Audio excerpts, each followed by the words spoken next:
This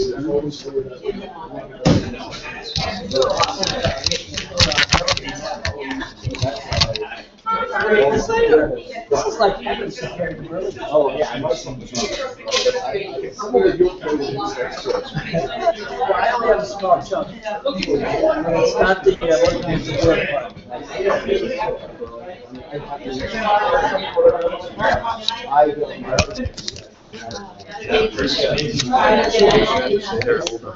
I have the whole time.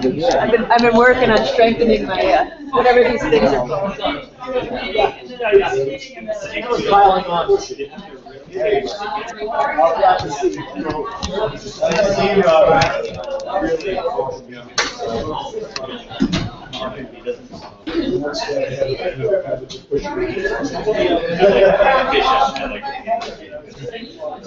Yeah, it's starting to go down. Another week, this week and next week, and then.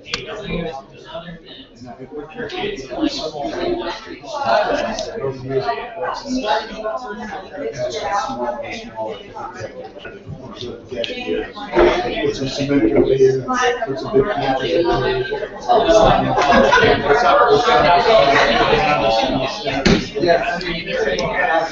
Want help? I'm good. Do you want help? That's real.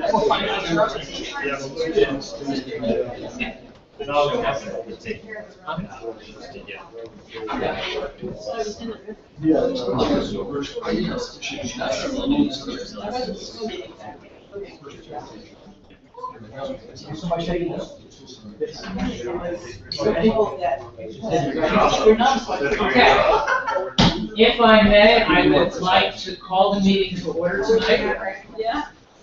And before we get started, let me just lay a little groundwork first.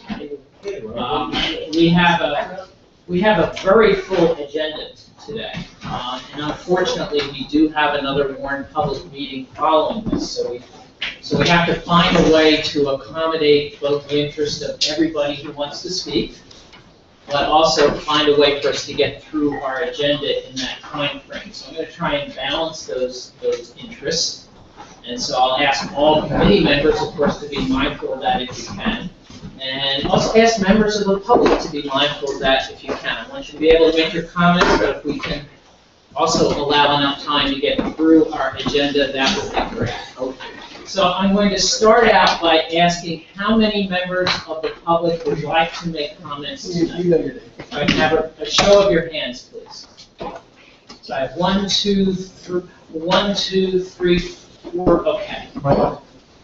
And one more. All right. So, again, if you could be mindful, we would be greatly appreciative if you could make your points, make all the points you need to make. But if we could do it as efficiently as possible, I would be grateful. So, did you have your hand up? Yes, Jen. So my name's Jen Boxer-Jorans. I'm the assistant superintendent here, and I have two hats on. One is I'm doing research, and I'm videotaping. It's a public meeting, and these are posted. But I may ask you afterwards if you're interested in being interviewed for the research. That's one hat. The other hat is I am John's assistant superintendent, and I need to help in whatever way. So you'll see me running and making copies. So I just wanted to introduce myself. Jen, thank you. So let me go around the room as Conley. If I could, please. Okay. And thank you. I'm Joanne Conley, and I'm here just as an observer from Huntington. And I'm sorry that I have to make a comment on these articles of agreement proposals, because the more I read them, the more angry I got. I feel like they were punitive. They're not legal, and it appears that it's still not understood what Mr. Leopold told us the other day about what the reality of our organization is and what we can expect, especially if one town or two towns go out. For example, like Dave Thomas said something about making contracts that we can either extend or adopt an independent school contract, may negotiate or pay for our own contracts. This is not legal. We are part of a supervisory union, and that is taken care of by that supervisory union. Afterwards, we'll all still be part of a supervisory union that all 6 towns and schools want to be a part of. It was a good thing that happened back then, and it's been over 40 years, and we all are working as a one. And then Mr. Marks made some comments like when charging or assessing the district that are not members. You can use anything might be relevant or anything that's relevant to assessing them and what the supervisor union or MMUG charges for that, including but not limited to the costs associated with collecting under items and preparing the separate calculations and assessment for a non-member. You see, any district that votes out is still a member of that supervisory union. We're still under the same things that the supervisory union plans does for us, like contracts, transportation, special education. In fact, our unit district here, supervisory union, has more of those things that the state listed than any other union that's not a 12, K-12. Okay? So those are kind of like you're going to be punished. That could sound like a threat. It sounded like a threat to me, punitive. I just want to call attention to that. I think it's uncalled for. And there's one correction that later you'll see in your minutes when it talks about Mr. Leopold and refers to Ms. Chris. Let me see if I can find this here. That Chris added that once a modified district union is formed, it's difficult to undo the district. There is no modified union district now. What he actually said was when a union is formed, as it was in 67, the state frowns upon breaking up that union. Makes it very difficult. I think your illustration, Jim, when you drew it up here, said it perfectly, and then he reiterated in great detail. I guess some people didn't pick that up, and they still insist that anybody that's going to think about voting out better think twice because there'll be punitive punishments, they'll be charged extra. I have a lot of people call me and tell me about that really, really bothered them, and we got into that. And then the other thing that I wanted to do as fast as I possibly can, because I just want you to have an idea of the number of questions that I had after carefully looking at this cost analysis chart here. The first three talk about closing a school. Principal, secretary, and some teachers could be lost, but some teachers will be transferred, and then there'll be transportation costs. So that's admitted. But we're not ready to close the school, so that's not going to be a cost savings next year. And it might never happen, we don't know. And then the support staff and the library services and things like that, especially when I read the 2 or 3 pages about closing the, or taking the 5th grade out of the middle school and putting it back into the separate elementary districts. There's a lot of material in that library that it's specific for 5th grade. You're going to take that material, you have to duplicate it because you have to put it in all 6 schools. You know, you don't have the special rooms for different kinds of classes that they have. You don't have a music room in every elementary school, and an art room, and all the things that they have. You're going to be moving backwards, and this merger is to go forwards, to increase opportunities.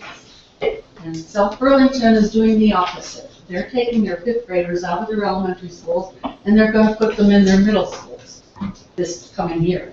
Because the middle school has the equipment, the space, it's all set up to have these specialized classes so they have more opportunities. They're ready for more opportunities at age 10. And then there's some, let me just go through a couple. If I just made a quick list here, and I'll just read it as fast as I can, or maybe skip some. May I ask how much more you have, because I have to allow time for All right. others to make Yes. public comments. How much time have I taken? 3 minutes? 10 minutes. I've already taken 10 minutes? Yes, you have. Okay, well then I'll turn this list of questions. It hasn't been 10 minutes. I'm sorry, sir, I haven't recognized you. Go ahead. Go ahead and turn it Yes, in. but please, yes, turn it in if you. Okay, I'll give this to the, where's the treasurer? Oh, you're taking it? Okay. So it's a list of questions. They're all about the cost, the savings. I don't see anything about expenditures yet at all.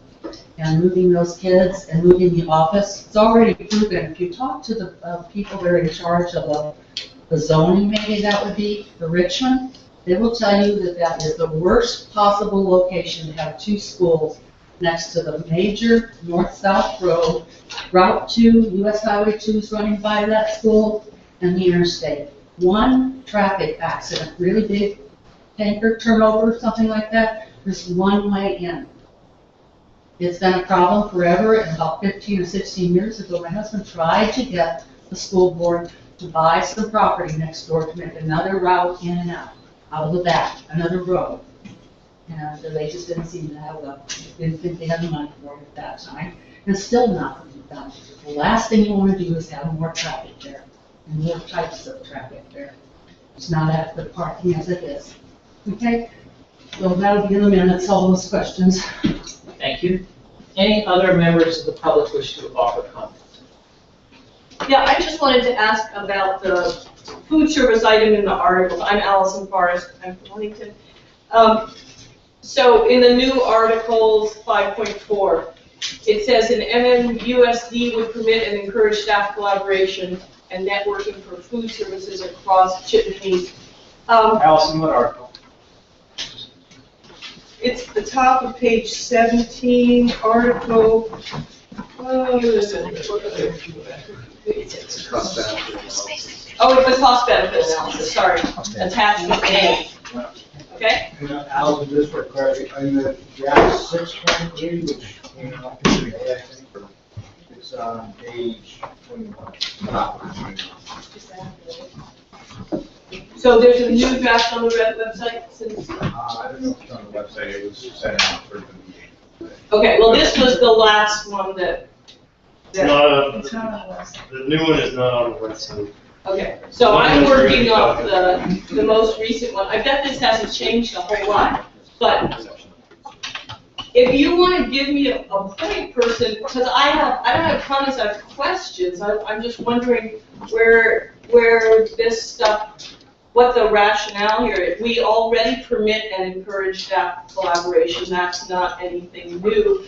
And networking, we try to do as much of this stuff as possible. The one thing that would make it more possible would be if there were general funds money put in for food service. Currently, I don't believe all the schools have general funding for professional development. I don't know if any of them do have for professional development. So this is a laudable goal. There's nothing to stop us from doing it now, but it would entail money into the general fund if we're going to say we can do this, which currently there is none. So that's my question. Did someone suggest, to get this paragraph in here, that there would be monies put into the general fund for food service and professional development?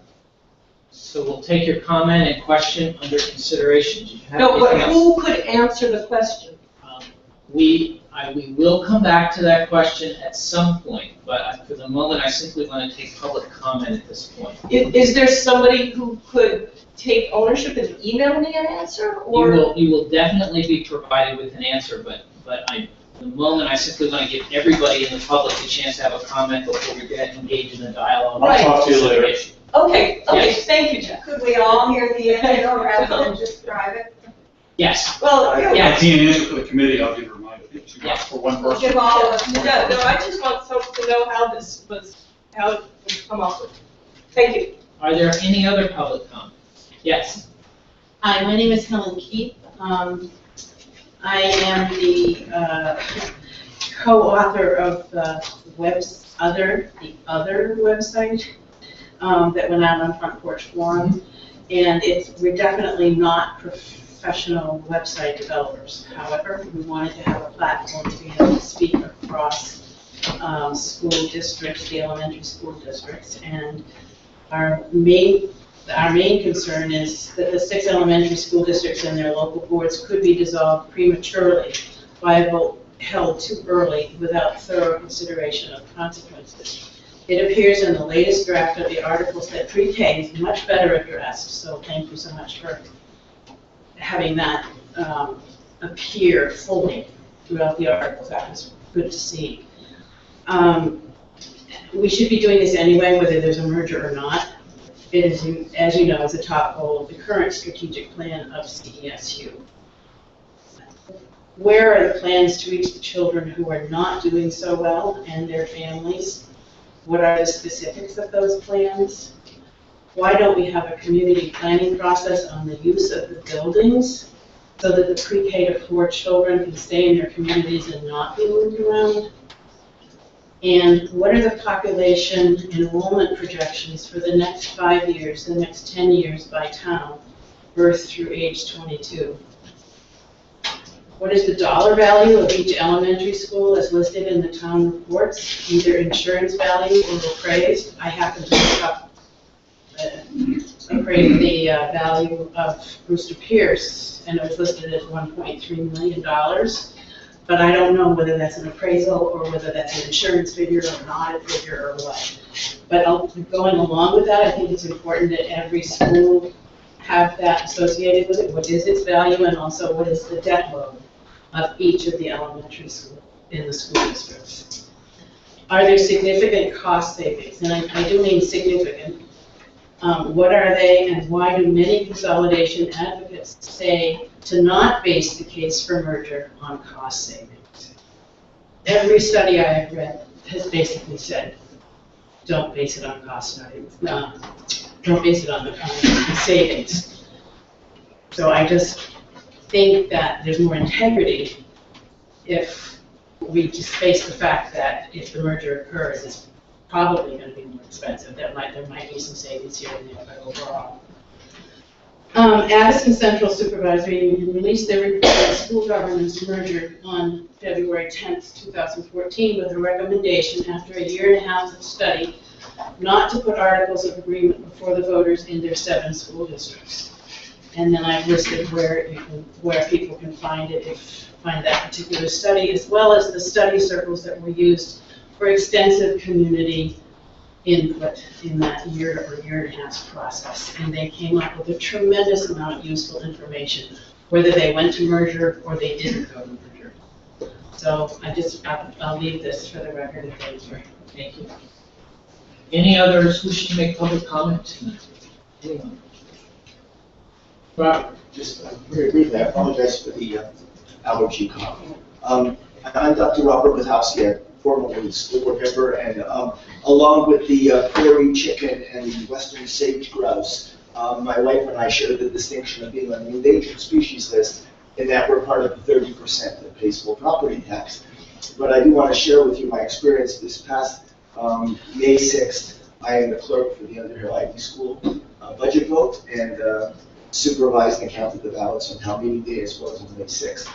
And I would just say, and I realize this comment should have been done had I been able to attend an earlier meeting, I am concerned that there is a widespread cynicism in the community about the structure of the entire educational system. And the evidence of that is the fact that we saw budgets being voted down in places where it has not happened in a long time.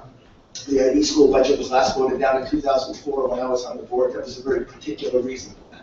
Underhill Central went down, MMU went down. Yes, they were re-voted. I am concerned that if this initiative fails, there is a widespread cynicism in the community. The population is aging. The percentage of the population that are parents with kids in schools is diminished, very dramatically visible if you sit at the polling station all day.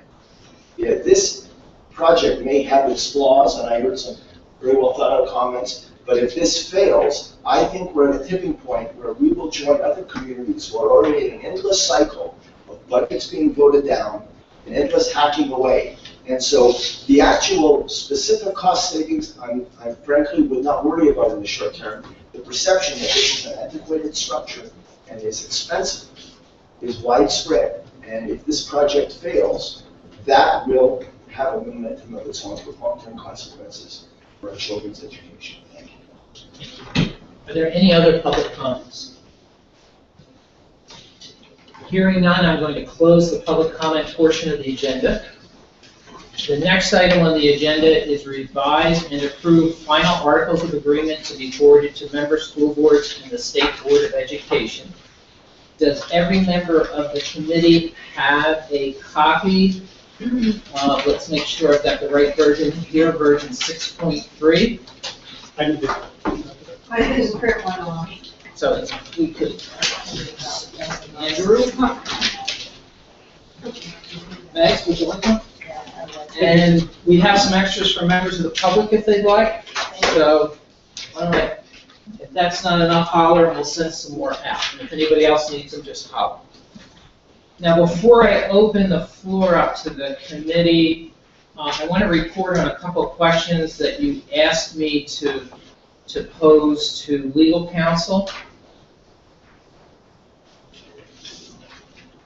The first question was whether we could place a provision in the articles that stipulates that if a community votes no, but the articles are still adopted by a majority of our communities, that there will be a one-year period in which the community voting no may, by changing its mind and voting yes, still become a member without further action. And legal counsel advises that that would require some approval by the State Department of Education, the State Board of Education. But if they were to approve it, he would be comfortable with that. And he says if we wanted as a committee to do that, he would recommend that we include it in our draft. And at the right point in the meeting, if you would so like, I drafted some language if you would like to have that considered. The next question that you asked me to consider was whether the Underhill ID School District needed to have a distinct representative on this board, or whether, as is currently drafted, proportional representation for the communities of Underhill and Jericho would be sufficient. And council's advice to us is that we have a distinct representative for the Underhill ID School District.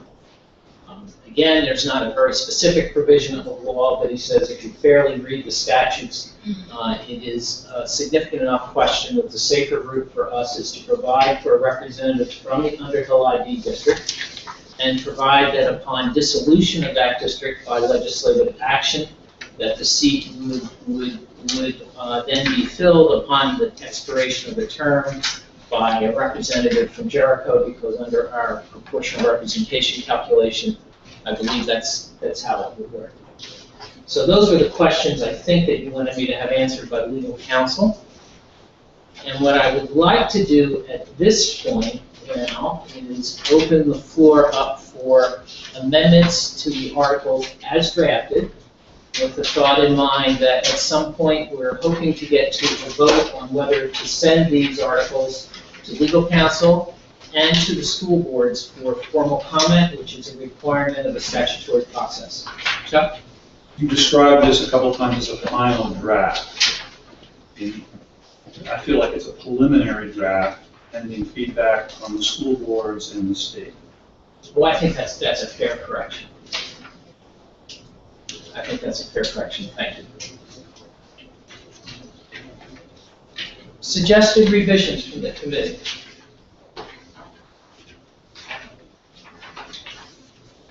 I have several minor things. Okay, if you could go through those, please. Sure. Dave Thomas sent an email from Europe. So his 3 items I think we can deal with quickly. Page 2, or Article 2 on page 13, there's a typo. First line of Article 2, I would just correct that, and there's one letter T that kind of stands alone that would be taken out.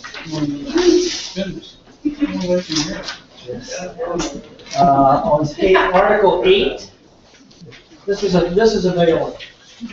I did a cut and paste in Article 8, that middle paragraph became Article 20, and I think I hit copy instead of cut because it's in 2 places now. So that whole second paragraph. That whole second paragraph, and I think we should look at the 3rd paragraph. Do you want that with Article 8 or Article 20? I wasn't sure where that put it. So that was definitely supposed to be further down.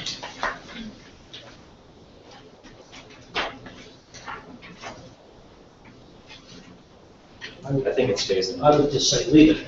Leave the 3rd paragraph. Okay.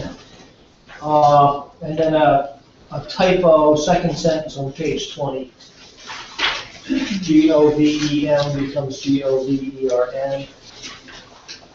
Simple one. It's on the third line of page 20 of the new draft. That's right. Now, mine came off okay, but Dave's didn't. So that's the only one. I understand that. What was the It's, third line on page 20? the third line of page 20, the first word is govern. It showed up in his draft as GOVEM for some reason. Maybe it just ran together on his paragraph. First, So that's a small one. Then I have a couple. That's all right, Michael? No, go right ahead, please. On the first page of the introduction, second paragraph, begins with 50 years. If you go down to 1, 2, 3, the fourth line, about halfway over, he's condensed it to MMU district. I think I would put MMU SD, just for consistency throughout the document. Where are you again? I apologize. Second paragraph of the first page, fourth line, halfway through the line. And then you said, I just make it SD and strike the word district for a little consistency. But it's not a big deal. Or insert the word school. Or insert school. No, it's not. It's 3 schools. MMU school district. There you go. So do you want to insert the word school or put SD? And I would prefer school, if I may. Is that okay? Yes. with the committee? Good. Good. And there's one other spot in the next page where the same thing happens. You could do that also. I just don't know. Okay, thanks. Second paragraph from the bottom. Pause for a second. Are we going too fast for our note taker to get these changes? I missed that last comment about the second page. So you said page 1, paragraph 2, MMU school district, not school district. Then where does it occur again? There's a second occurrence of this same thing. It's on page 3. It's the second paragraph towards the right of the first line. And if we're going too fast, please holler for us. Okay, because I will. It's very important that we get these in the minutes correctly. So that second correction, where district doesn't appear, so should it be I think district is fine. MMUSD, school district? I prefer school Steve. district, yes, Will you write it out? please. Sure. I'm acronym folk.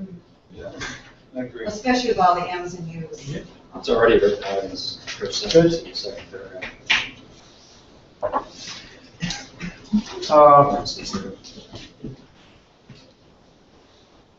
Second paragraph from the bottom of page 1, it's a single sentence, and it ends with, we govern the schools in our community through 8 separate boards comprising 56 members. I think that is accurate, but it's a little misleading. It's I think so. 45 members, even though some serve in 2 capacities. Yeah.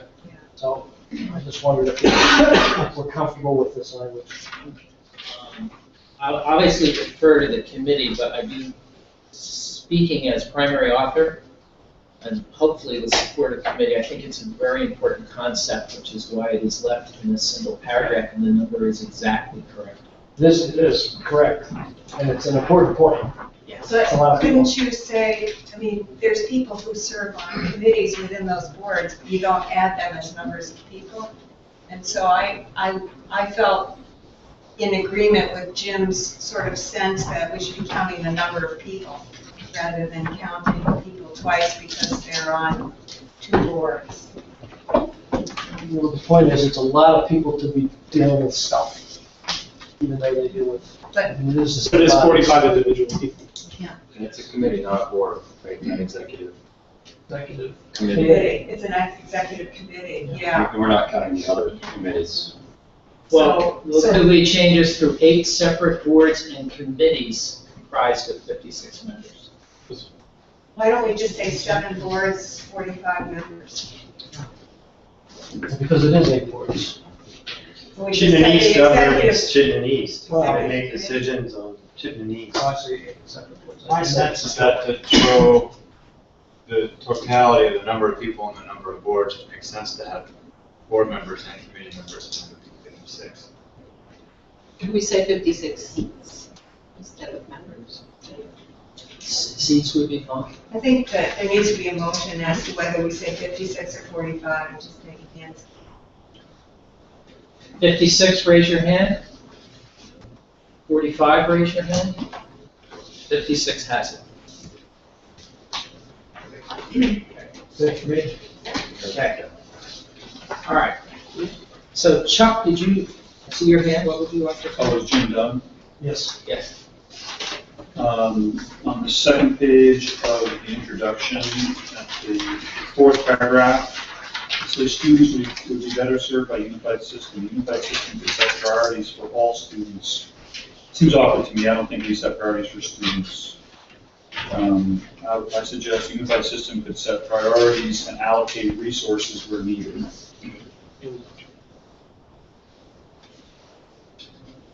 I think we're setting priorities for the system, not for individual students. And the students will determine their own priorities with their families. How would you say that? Can you say that again? How you? The unified system could set priorities and allocate resources where needed, Hands out. regardless of grade.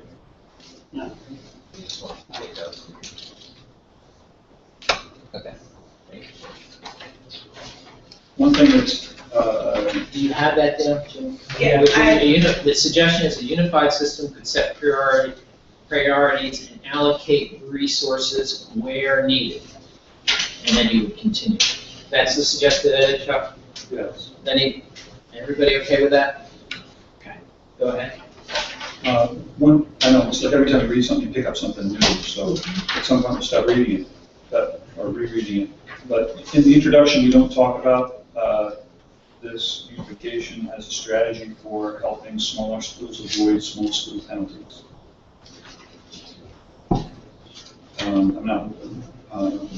I think that would go at the 1, 2, 3, 4, and 5, at the end of the fifth paragraph, or maybe in between the 56 paragraphs, saying that with a unified system, the smaller schools are less vulnerable to anticipated small school penalties from the state of Vermont.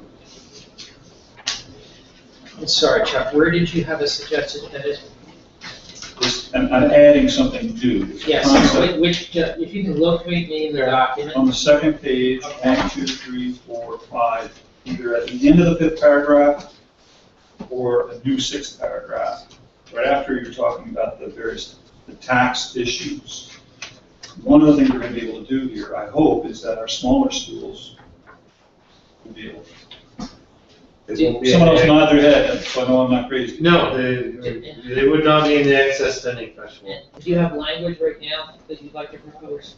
There's somebody who's swifter on this than I am in terms of understanding the language. You had it, John. Yeah, I would say that it would limit small schools' exposure to or eliminate for a period of time exposure to the small school excess penalty threshold.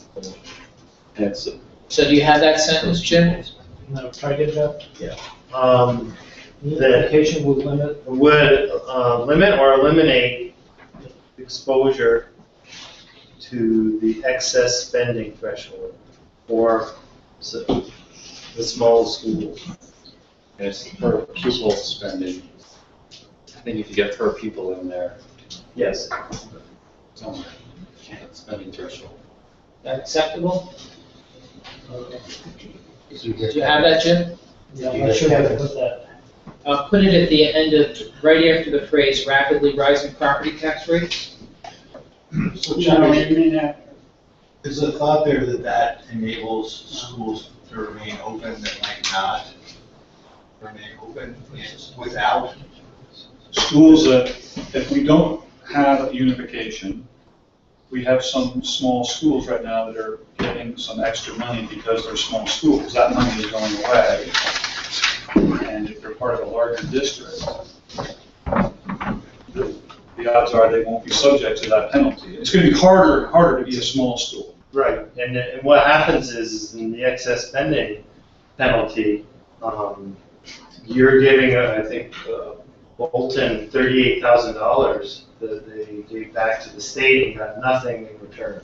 It's purely a penalty. So that It will cost 38,000. less to keep a smaller school open. So is adding that, though, text to the language acceptable? And the only reason I'm trying to keep this on track is I know I'm gonna lose members who can't stay for a vote if we, so I'm happy to debate anything we have to, but I want us, if we can, as a committee, to focus on changing the articles if we can. Harry, did you want to? Well, where I was going with that question then was to attach a second sentence, which would be something like, this could, sustain our small schools in, new and different ways, or something like that. I mean, I think the point of the introduction, right, is to lay out the issues and suggest what the positive potential is here. Looking at you, Mike, since you've been authoring it. I would suggest we simply stop at Chuck's suggested edit for the moment, and we can come back to that. Again, it's a preliminary draft, we're gonna get feedback and. Can someone read the sentence again? I have, unification will limit exposure to the excess spending threshold for small schools. I didn't get per pupil cost in here yet. For people excess spending. Per pupil access. That's the way to calculate it. For Yes, Seems like some of those details are what we're going to be talking about in the cost benefit analysis, and this is just an introduction of concept. I have a suggestion on page 11, where we say the Mount Mansfield Union School District number 17, and we should list the schools. And you, Hamilton, I hope we're going to add the current year as soon as we can, or maybe to all these pages. Well, let me make sure we get your go one at a time, Chuck, because I don't want to On lose number, anything. on page 11 at the top, we just say the Mount Mansfield Union School District number 17. I think a lot of people look at that and assume we're talking about MMU. So add all the schools. Yep, just list the 3 schools. Yep. Right, is that any resistance to that? I think that would be, I'd like to see us add estimates for 2013-14 on these pages. Seems like we ought to be able to. We can come up with estimates. The Yeah. state doesn't have the numbers. Okay. Could we hold that as a Fine. further topic? Page 13, Article 4, we say, and this is on, will be responsible for providing a contract for any transportation which is to be provided to publicly funded students attending, and then I think it should just be MMMUSD schools, not public schools within the boundaries of, because the boundary of the MMMUSD could include independent schools. They would be receiving transportation separately through the supervisory union function and paying for it. Did you get that anyway? You say it again? I would just say publicly funded students attending MMMUSD schools. Period. Or in accordance with the transportation Right. policies to be adopted. Is that what you would say, Chuck? Yes. Is that acceptable to the committee? Yep. Should have that, Jim? So the rest of that sentence would be struck. So, No, you keep it. You're cutting out public schools within the boundaries of the. Okay, so you're saying any transportation which is to be provided to publicly funded students attending schools in accordance with transportation policies. you have that, Jim? Article 11, as much as I'm prepared to go down with Meg's and claims with Meg's on this, Article 11, I think it should say the new MMUSD Board of School Directors, as required by law, will be elected on the same date. So, the suggestion is to insert the phrase "as required by law." That seems to have By consensus. state law. As required by state law. Is that okay with everyone? Article 16 and 17, we talk about kindergarten through grade 12. I think that ought to be pre-K through 12, in both 16 and 17.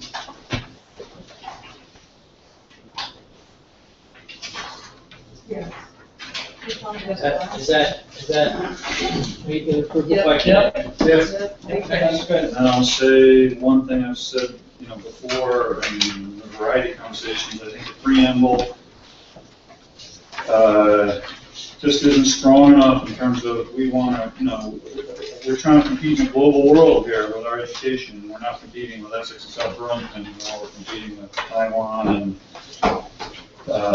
Vancouver, and I think we need, I think this is a little too touchy-feely for my taste. I mean, I think there's nothing in the area wrong, but I would, if we ever have a chance to look at this again, I would want to bone it up with, we've got to increase our competitiveness, or just our education metabolism overall. And I don't think Campbell quite gets that. What I would suggest, Chuck, for you and any members who have a general concern, like in the genre that you described, which is something could be written even I better. gave you language on that, I didn't see it.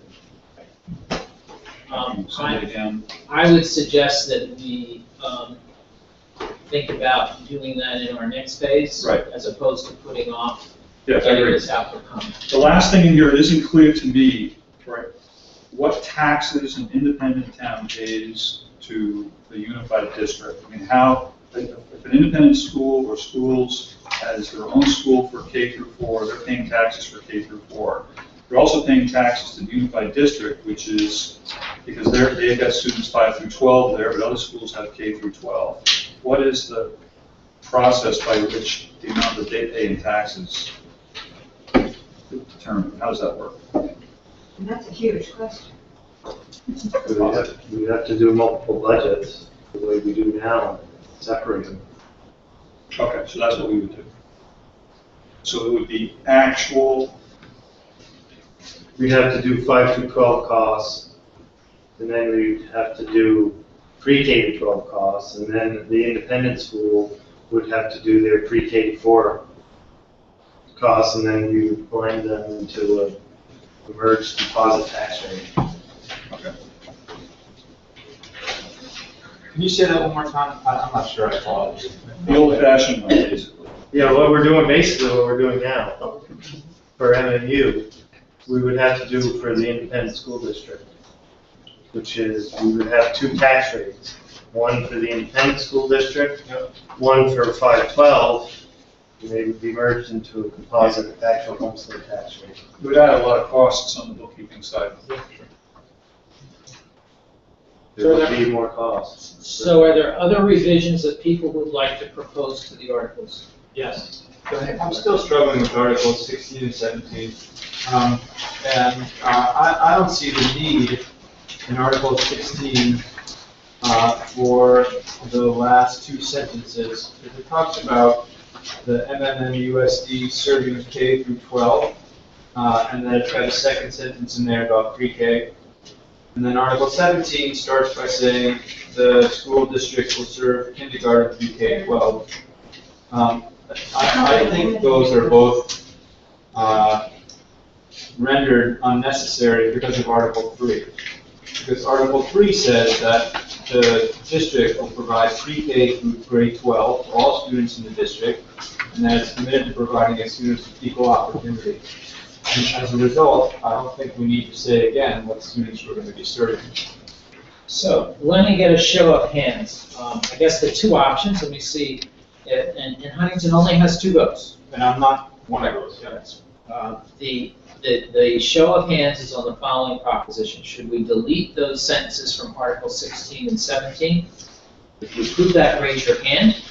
If you oppose it, Before we even vote, I've just what's the rationale for saying it twice, 3 times. What are those articles mandated to include? So I think that's a remnant of when we talked about the K-12 district and pre-K separately. To me, it confuses the whole issue by having in 16 and 17 kindergarten through 12, when we've already established that we're a pre-K through 12 district. So So Article I'm 16, speaking in favor of the proposal. clarification question. So Article 16 and 17 are not in the template and are not required to be in there for some reason. They are in the template. What is 16? But the original language was put into place when we were talking about a K through 12 district, and the previous committee tried to separate pre-K because some had it and some didn't, and there's differences in the way it's done. So you do have to talk about it. We have to talk about something, we can't just delete them. Don't see any reason why you No, so can't. I'm not, just to be clear, I'm not suggesting we delete those articles. Right. I'm suggesting in Article 16, we delete the last two sentences. And in Article 17, I'm suggesting that we delete the first sentence. And the rationale is they're redundant to Article 3. Correct? And not only redundant, but complicated, confusing, I should say. Inconsistent. We don't like it. Yeah. So do you want to discuss this more, or are you ready to vote on the suggested edit? All those in favor of the suggested edit, please raise their hands. Opposed? Yes, we're all in favor. Great, I have another suggestion. Let me just clarify. Article 16, the last two sentences are being struck. Yeah. And then Article 17, the first sentence. Correct. Right? I'd like to offer some suggestions to the preamble, with a lot of respect for Jerry's work here. I think I'd suggest cutting a fair amount out of it. I think it's all well-intentioned, but I see it as repetitive and perhaps a little overly specific. So the suggestions that I would make would start from the second paragraph. Reading the second sentence would read, we believe that ethnic, gender, economic, and personal diversity all make safe and strong learning communities. And then I would strike the next two sentences because it goes on to talk about safe, nurturing environments, students feeling connected to one another and the adults, looking out for the welfare of others, community of respect. I see that as all variations of the theme of addressed in the first two sentences. And then I suggest eliminating the entire last paragraph. I see that a lot of those ideas around nurturing physical and emotional health, community parent involvement, community parent involvement being addressed in a later article, commitment to environmentally sustainable communities and so on. I see all that as coming out of the ideas that are in the first paragraph, second paragraph. It's all good ideas and all things as a liberal I'm in favor of, but not something that. Jim, do you understand the suggested edit? I got the first one, the safe and strong. I didn't get the second. So safe and strong, and then eliminating the next two sentences in that follow learning community there. Okay. So the one that begins our schools, Right. and then the next one begins we expect. Yep. So then you would not eliminate the sentence that starts with we believe that schools, right? And then the last paragraph. I got that strong. Jen? So could we have this? I can either connect with him later, or we can repeat it, 'cause I didn't get any of that, so it's probably best that I connect with him. Okay. Jim, do you have that clearly? Safe and strong learning communities, is that what you said? Yep. Yes, I have. I said strong and safe, but. Is there a discussion on the proposed edit? Well, I should offer clarification. I mean, this is not my writing. This is taken from. Your work. I mean, I changed a word or two, basically, to make it fit for our purpose. It's entirely taken, I was trying to credit the MMU strategic priorities document. So I don't, that's all. I just think it's important for people to know that that's where it comes from. Okay. So, the preamble, and we've all talked about the possibility of strengthening / adding / editing. This right now would end with that paragraph, such a plan is meant to guide board discussions. Am I hearing that that's what the edits are ending with that one? And so that the last words would be addressing these priorities, and then we would be done. And so, and then if there is other edits beyond that, that'll happen later, but, okay, now I'm with you. Yeah, I'm sorry. I like it the way it is without editing. Okay. I think it says it very well, and when I read it at first and I saw language arts, math, science, history, I began to think, well, where's the health and physical development, and it's added further down, and as a naive reader, it made sense to me, so I would vote to keep it. Any other discussion on the suggested edit? No. All right, so I'm going to ask for a show of hands. Those in favor of the edit, please raise your hands. Those opposed to the edit, please raise your hands. All right. Any other suggested edits in the document? I have a tiny edit for the preamble, and maybe it's just the way I speak, but the first sentence, the creation of a new union shall be guided by a vision of our students. I would use the word for, a vision for our students. Does that hit anybody else? Yeah. Is there consensus in favor of that? Just judging from nodding heads. Okay. And then I actually do have something more substantial. Okay, go ahead. I don't know that I'm prepared to offer specific language, but in the introduction, it's basically a conversation hitting on why the committee is in favor of a merger. And I feel like the paragraph at the very bottom of page 2 gives just a tiny bit of lip service recognition that there might have been some objections. And I don't feel that that reflects the research that we've done and the testimony we've heard. I feel that there are probably at least 5 very specific general categories of objections. And that if we're going to talk generally about why we think it's good, I think we should, if we're going to mention that there were objections, present those.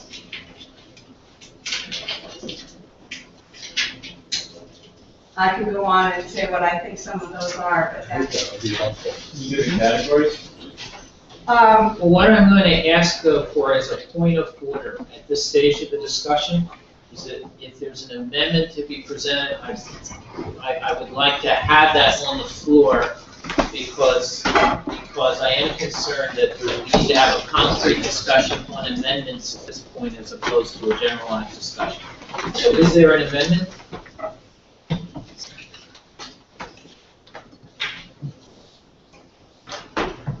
What I would suggest, rather than have us have a generalized formulation discussion, that at our next meeting on these articles, whenever that be, that if you present some language and then we'll put that into the mix and have it voted on when we're covered. Does that make sense? It does. I mean, I don't want to waste my time if people don't want it, but I probably would be happy to do that if it was something that people felt the same way. Otherwise, I won't want it. But until they see the language. Well, obviously, I get that. Yeah. Okay.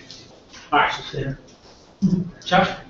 I forgot when, can I talk about something new? Well, yes, but I'm very interested in getting amendments to the articles at this point. Is there Yes. an amendment to the article? Yes.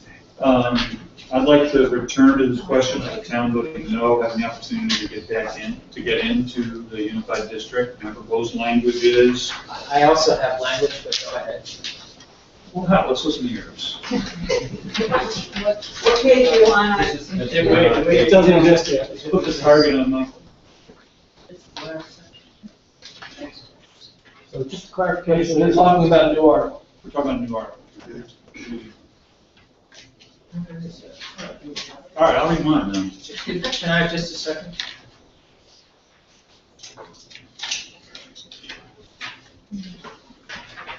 No, go ahead, I'm sorry, go ahead. Okay, so, my feeling is that, that this is a very complicated vote, which we said in the very first meeting, because, if you want to oppose the idea of a merger, but you don't want your district to be by itself, how do you vote? And, you know, in that respect, it's a hard vote for people. And that if, and the way the law works right now is if the town votes no, it then has to get permission from the voters of the other district to join. And to me, that seems like kind of a, you know, kind of a demeaning process after we have been together for 50 years. And so I'd like to give a town that votes no the time to, you know, just to kind of chew on it some more and to be able to reconsider and know that if they decide they want to join, that they will be welcomed, and that we will move on quickly, rather than having to go through a process of the town voting yes, and then everybody else, and then the rest of the district having to vote yes, and then you know, go through kind of a process of, you know, a process that I would consider to be unnecessary. So my suggestion is an article that says something in the following. A district voting to remain independent will have 1 year to reconsider and join the unified district with admission granted in advance by the... Could you slow down, please? Sure. Sister Paul Mary was good, but she wasn't that. I know, but I know I'm slower than you. A district voting to remain independent will have 1 year to reconsider and join the unified district with admission granted in advance by the members of the I hate that third M, USD. USD. Yes. I'm sure you don't want to go back to Chittenden modified unified union. That's going to be Seaside as opposed to Musside. Chuck, can you read that again? A district voting to remain independent will have 1 year to reconsider and join the unified district with admission granted in advance by the members of the MMM. No, we were not doing W's. Chuck, can I ask you a question about that? Did you consider 1 year versus 2 years versus 3 years, or is the 1 year really important? You know, I think,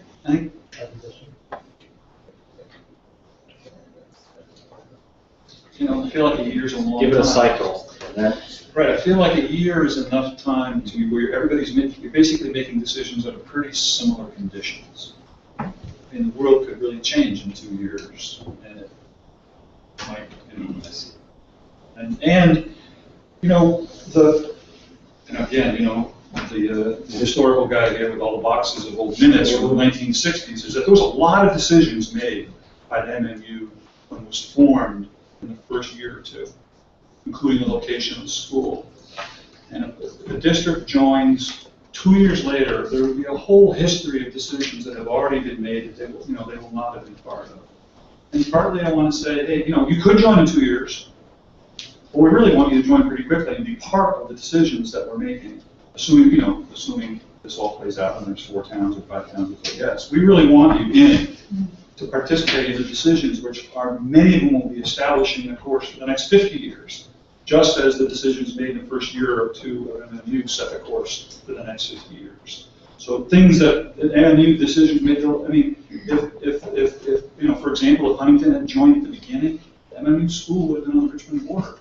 You know, Huntington is that much farther away all these years because it joined 2 years later. And there were a lot of votes. And there, right, and you know, MMU made a decision to make the 2 middle schools identical in the various towns. We made a decision to buy land for the second high school, kind of all sort of balanced. We made a whole lot of decisions in the first year or two, and I think that's what's going to happen here. And I think there's going to be a penalty to the whole system.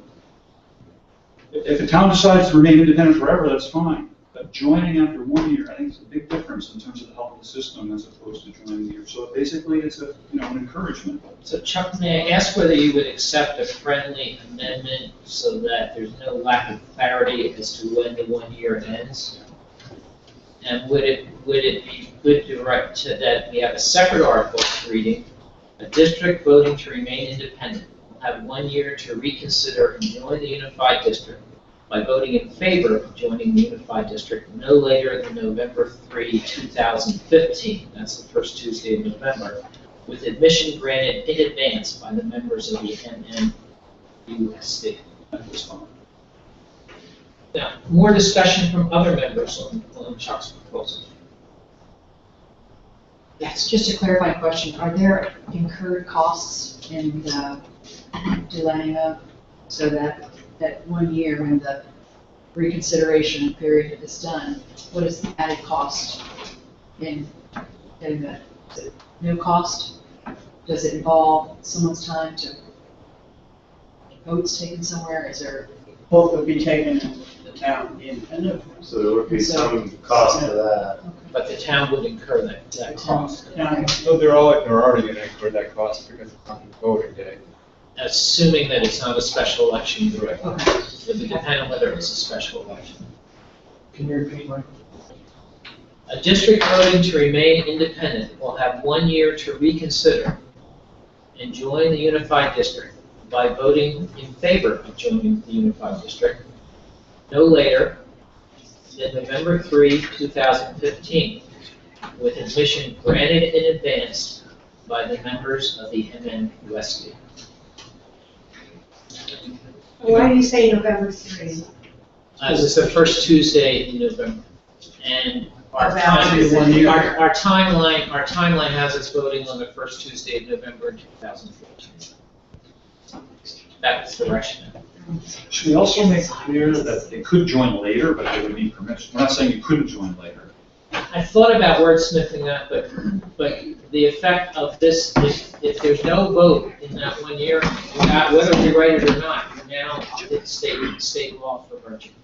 And that's going to require a vote. According to Chris, I think we all heard it, it's going to require votes, not just the town that wants to join, but the existing district.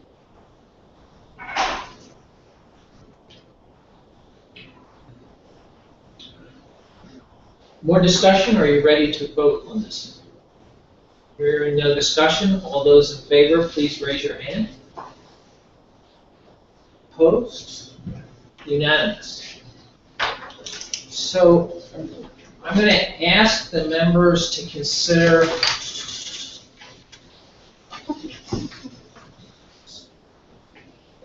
that we revise our representation chart so that Underhill ID district has a single representative.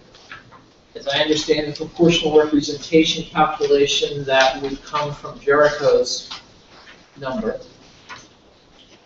And that we add to Article 9 the following. If the Underhill ID district, This is a new paragraph, now this would be added to Article 9. but as a separate paragraph or part of this paragraph? It could be either. Make it a separate paragraph. Is it redundant to say ID district? It is. Thank you. Underhill ID. If the Underhill Independent District, how about if we actually spell it out? Incorporated. Incorporated. You know, it's a change without, doesn't help. I think it is the Underhill ID district. And I understand, and that's what people think of it as. All of a sudden you throw out Underhill ID district. All right, why don't I just read this? If the Underhill ID District votes to join the MNU, whatever that acronym is, it pains me. Good. It is expected that the legislature will consider dissolving the Underhill ID District. After dissolution, and upon the expiration of the term of the representative from the Underhill ID District, the seat will be filled by a representative to be elected from Jericho based on the calculation of population and proportional representation. And that we would establish the Underhill ID person initially with a 3-year term. I have a thought. And that is, that's a long statement. It's probably perfect. But I know myself, I need to see something in writing in order to, like later I might read it and say, oh, he should have said this or that. You online? I could be.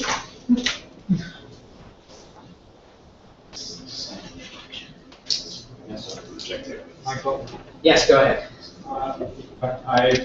What sounds good to me, I might insert the word current before population. I think your phrase was based on population. I would resist that because if there's,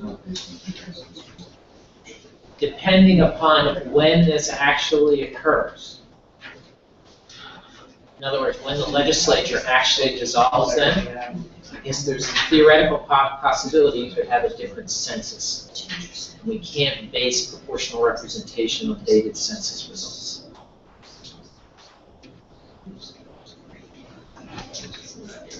Well, so my larger point was that I trust there won't be confusion then, that the representation won't be, that one person won't be fixed to Jericho in perpetuity because of the way in which you worded your amendment, your article.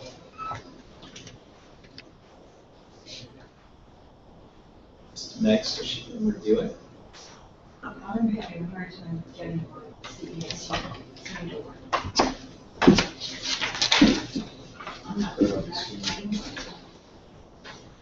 So I understand your point.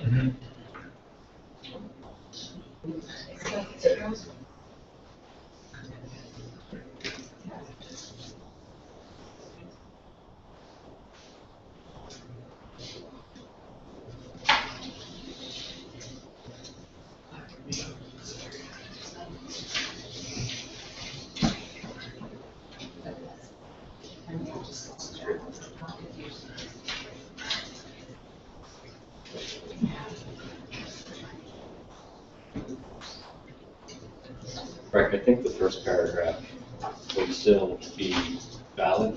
You know, it says promptly will reproportion the numbers. Yeah, I'm in the weeds, admittedly. So I have a different change for you. Sure. And the committee, if the Underhill ID district votes to join the new district, it is expected that the legislature will consider dissolving the Underhill ID district. After dissolution, upon the expiration of the term of the representative from the Underhill ID district, the seat will be filled by a representative from Jericho based on the current calculation of population and proportional representation. If there is a different census at that time, the seat will be filled based on that census. Does that solve yours? That solves our. And this, I think this is just helping the board out, you know, it's something that would most likely happen. Here's the path that we're gonna follow versus having the new board have to refigure it out. Did you say something? Yes, I'll send you another What one, email because this did has you been send? revised. Yes. So if the ID has a representative, and then the state dissolves the ID, it would continue to have a representative, even if it didn't exist, And so that term. because it's 3 years. Yeah. So there'd be a couple of years when Yeah. that person would be part of the board. Okay. And Gene, we'll have this reviewed by the legal counsel. The other possibility I would be would to say say, so, yeah. yeah, well, the other possibility would be to say the seat is immediately vacant and just get his opinion about which is the safest legal route. Could we make Underhill ID initial term a 1-year term? I thought about that, and we could do that. However, judging from the calendar, I'm not sure what that will accomplish us, because we still have to get Montpelier to have. 2-year term. Jericho has two-year terms in the tables for that. Yeah. So the suggestion is to make the Underhill representative a 2-year term? Underhill ID. Yes, Underhill ID. Then it becomes one. Okay. Is there a consensus on that? All right, so could I have a show of hands on the new Underhill ID article? Those in favor, please raise your hands. Opposed? Okay. Michael, I don't have the complete one, I don't know if You'll have to send it to me, I don't have it either. I can send that to you easily. This is Article 11, right? That's what we're calling. This is in Article 9. All right. Another pair.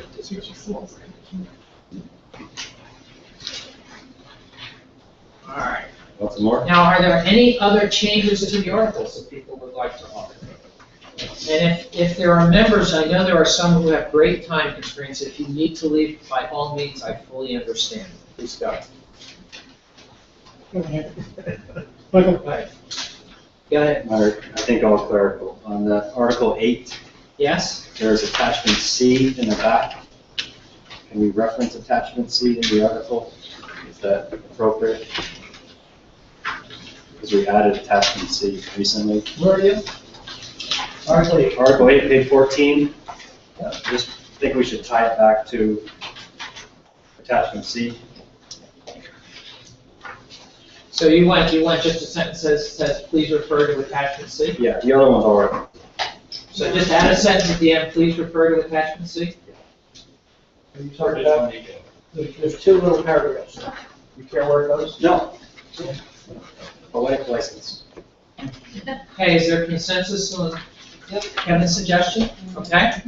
Okay, page 17, Article 19, just has a typo on the MMUUD.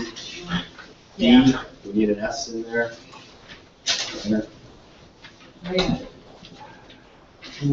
Whereabouts? Article 19? Article 19 is one sentence, the acronym needs an S. Needs 3 M's, U, 1 S, 1 D. By vowel. Okay.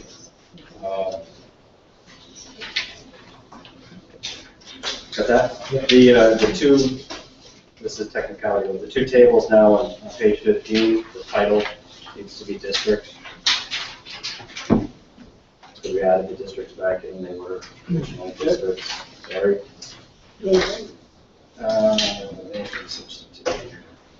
Slow down just a second, I want to make sure these are all being gotten. The title of it. At the top of page 15?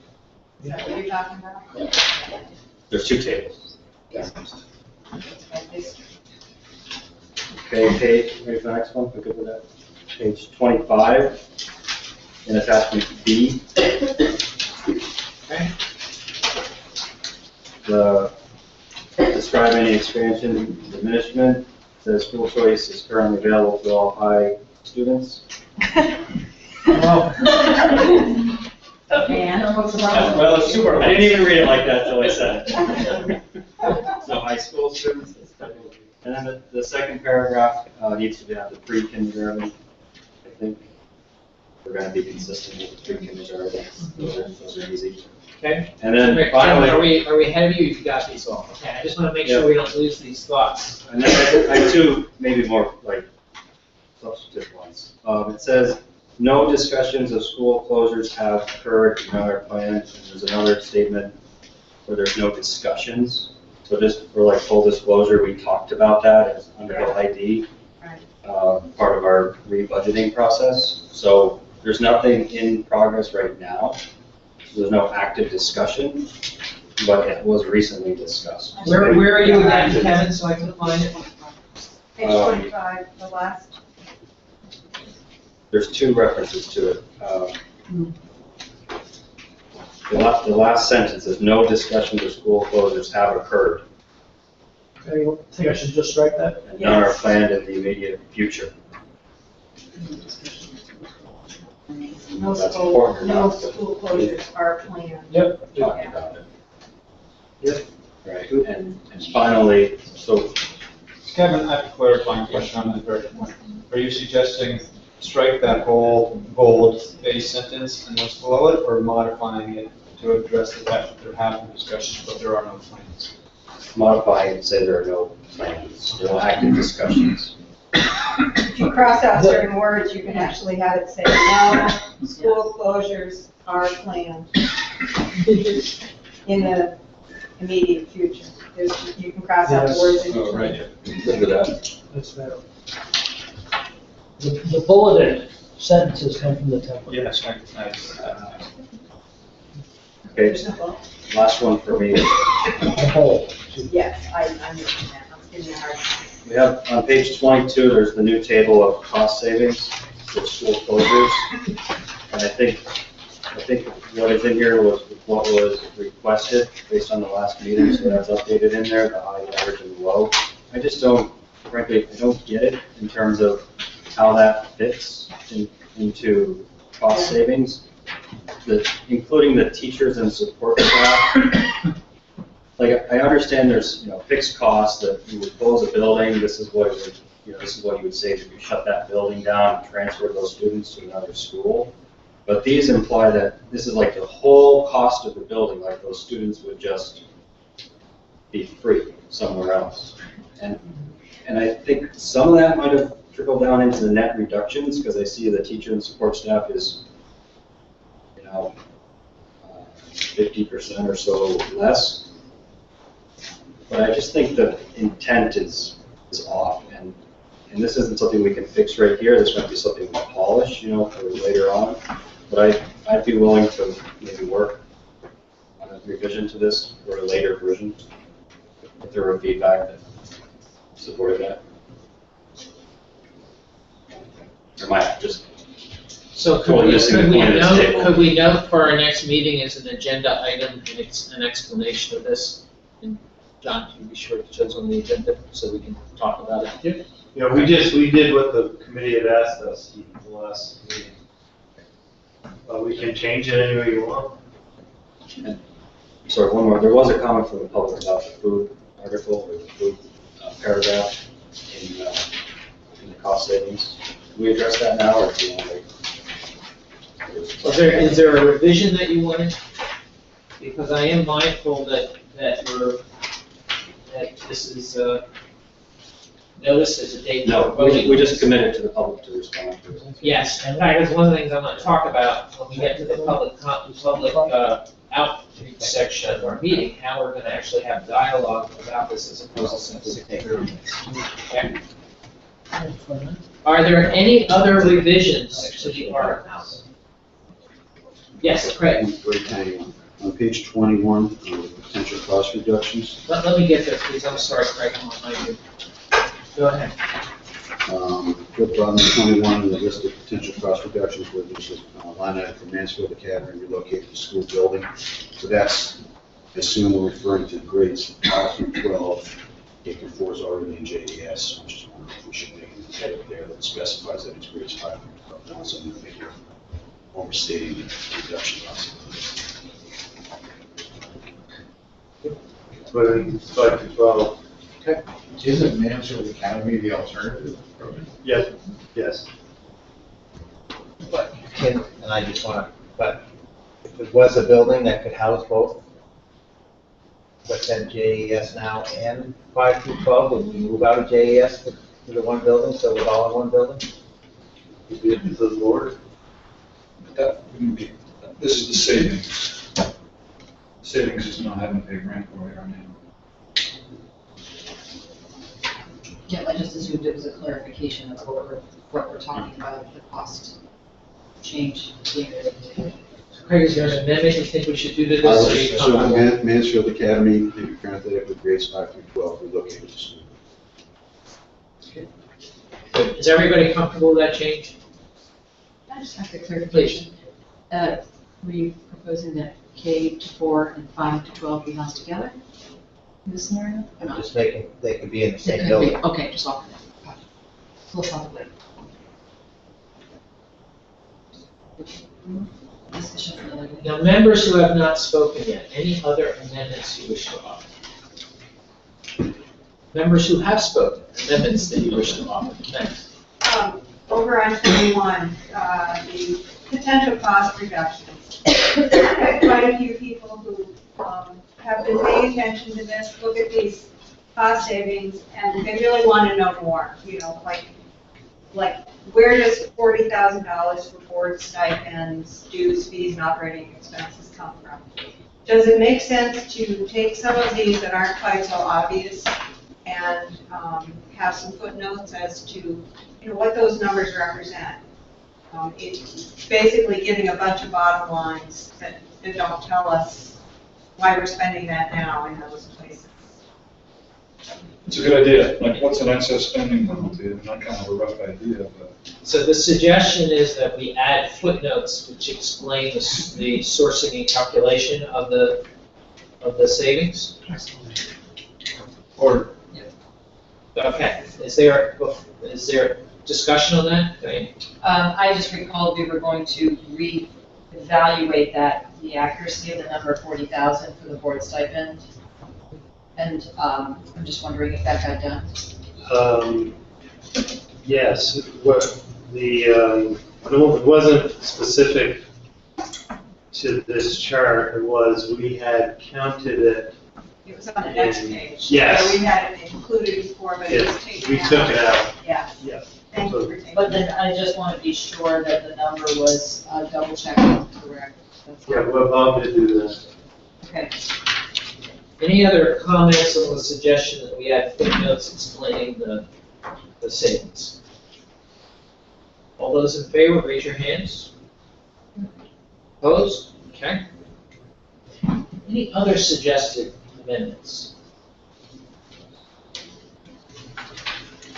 Hearing none. I'm wondering whether someone from the committee would be willing to formally make the following motion. I have one. Yes. I apologize for coming to the party here. And it's, label this the ego amendment, if you will. Planning committee membership. Name, page 12. Everyone else has a title but me. So, we say Brett Knopf, board member Huntington, and then perhaps parenthetically say alternate. That we want to add all alternates, right? I don't have any problem with adding all the alternates. Would that make sense for all the committee to do that? I don't think so, I think it should be alternates who participated. So there's my concern would be that when you read this, it looks like Huntington has more representation on the committee because they were proportionally supposed to. And that would be my only worry. Am I alone in that? No, I agree with that. I mean, just because I'm the one sitting here as the one representative, when there's 3 representatives and there's only supposed to be 2 at the table, that's an issue for me. So let's, anyone we list, we should list their title, agreed, breaking Brecht's comments up. I don't see any dissent on that. Now, let's have a show of hands. Should we list all our alternates in this report? Those in favor of listing all our alternates, please raise your hand. Those opposed?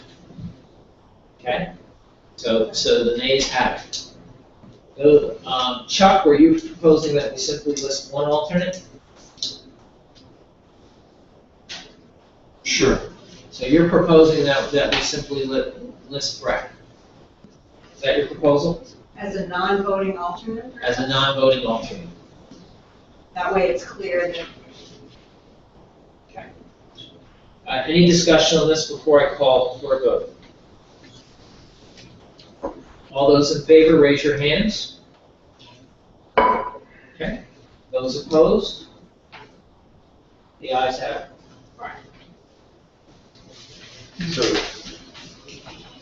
Now, any other amendments that people would like to present?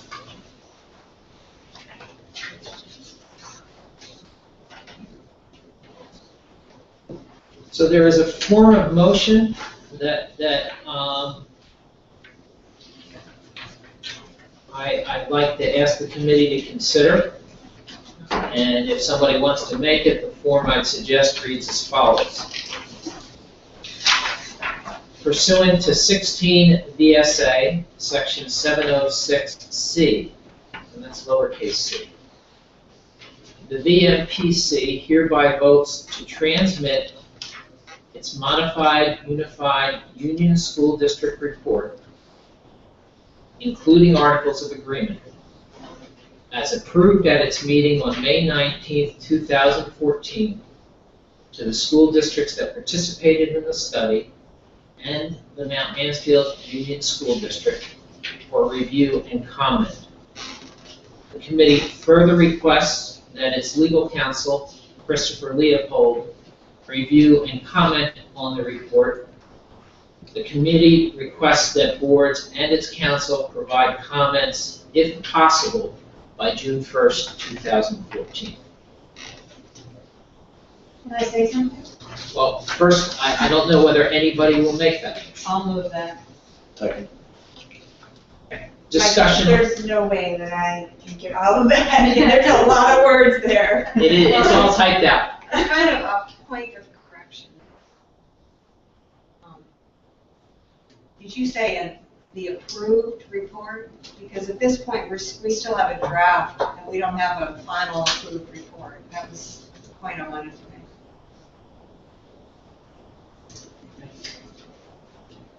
Well, let's call it. With a friendly amendment, pursuant to 16 VSA, section 706C, Lowercase.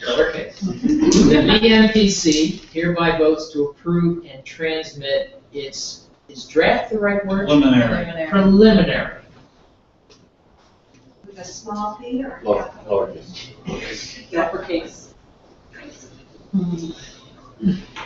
Modified Unified Union School District report, including articles of agreement, as approved at its meeting on May 19, 2014, to the school districts that participated in the study and the Mount Mansfield Union School District for review and comment. The committee further requests that its legal counsel, Christopher Leopold, review and comment on the report. The committee requests that boards and its council provide comments, if possible, by June 1st, 2014. Would you accept that as a friendly amendment? I would accept that as a friendly amendment. Does the seconder accept that as a friendly amendment? Accept.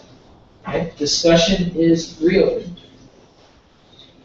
Did we say there, is this what we're saying, this, we're gonna get this comment before sending to the state? Yes, the statutory process is that there is a legal step that we would now have to take, which is to formally submit the draft to school boards for comment. As a practical matter, are we gonna send a copy to somebody in the state to start looking at it? As a practical matter, I believe that conversation is already occurring, and the advice of Chris Leopold is to engage that strongly. Sooner the better. Yes, yes. Chris's precise advice on that question, Chuck, is that before you formally submit it to the board of State Board of Education, one have it thoroughly. Know the answer before you ask the question. Yeah. Is our expectation that school boards that have already met this month will call a special meeting?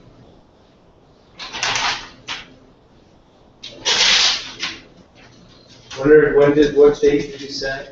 I said June 1st because the timeline has a June 2nd Vmpc meeting for considering adoption and submission to the state.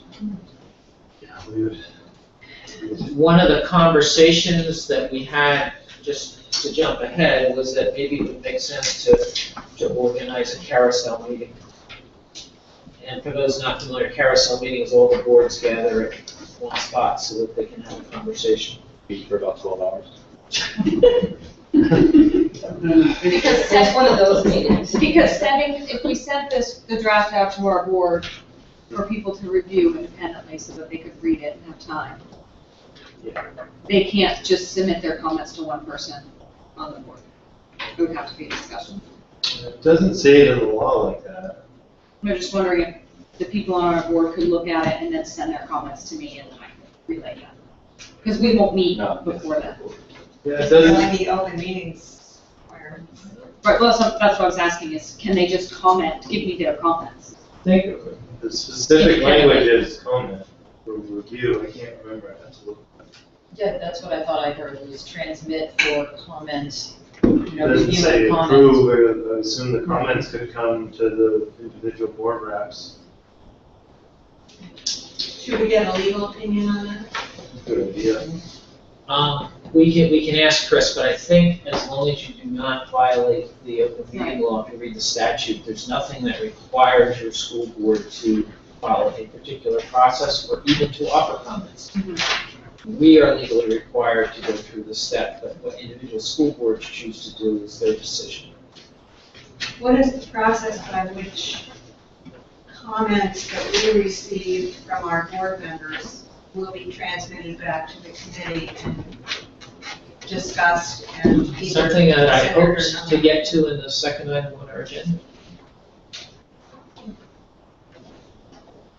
But I don't have a definitive answer to it. Yeah, well, I think that we have to think about whether it's realistic. So Michael, I'm thinking on Well, traffic. I wanna, is there more discussion on the motion, Paul? Well, I mean, I think it's important that our individual boards have a chance to review it and offer some comments, but I would be hesitant to have all sorts of changes or whatnot to the whole document. I mean, I'd like them to review it and give some comments, but we don't expect the board members to like rework this, because that was the charge that we had. You know, I feel like this is like a courtesy to the board so that they can have some extra comment to it. Do the individual boards have to approve it? No. Or just approve it to be voted on in their town? They have, the only thing that has to happen is they have to receive this document for comment. They don't have to take any other action. So it's most helpful to your comments before the second, but we have another bite at the apple on June 16th before it goes to the state. That we do. So if a board was meeting in the first 2 weeks of June, we could get their comments on the 16th. That's the meaning of the phrase, if possible, in the motion.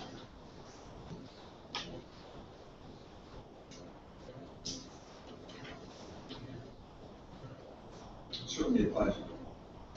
I mean, if I was on the Bolton School Board, I had my choice between kind of an email exchange in which people couldn't talk to each other, they could only talk to you, or a meeting where you bring comments here on the 16th. I would think having a meeting and bringing comments on the 16th would be more valuable. Do we have a meeting here on the 2nd of June? Yeah. Have a schedule for it? We had a preliminary meeting last week, was it? I don't know what week I'm on. I believe it was last week. We had a preliminary meeting. We had a meeting, a school board meeting, where we had public comment. The main portion of our agenda was comment from the public about the merger process. And so the board had a chance. They haven't looked at the latest version, but they had a good chance to go through a lot of it. Kevin? I lost the word. Does the executive committee have a responsibility in the submittal? Yeah. This committee has the authorization to submit to the. That's correct. To the board. I'm ready for the question. Yeah. So to set the correct expectation, would it make sense to say by June 2nd, if possible, but no later than June 16th or whenever it June is? 15th. Whenever it is, so that there's an understanding that there's still an opportunity and it's not, it doesn't feel Friendly amendment? Do you accept that as a friendly amendment, Wayne? Yes. Kevin, you accept it? Could you repeat that? So it will, so we've added at the end of the motion, the phrase, but no later than June 15th, 2015. So it reads, comments if possible by June 1st, 2014, but no later than June 15th, 2015. 14, excuse me. Yeah, that would be nice. June 14th is Saturday. 14th is Saturday. And Our June meeting- 1st our is meeting Sunday. is the 16th. So-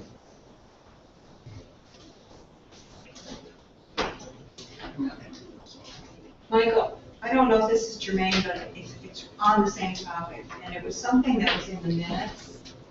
And it was a quote from Chris Leopold, and I want to make sure that it was written correctly, because it does have to do with this. He said that all the MMUSD members must vote yes for the district to move forward. and you mentioned something about the executive board, and at some point I want to talk about that. I believe you misunderstood.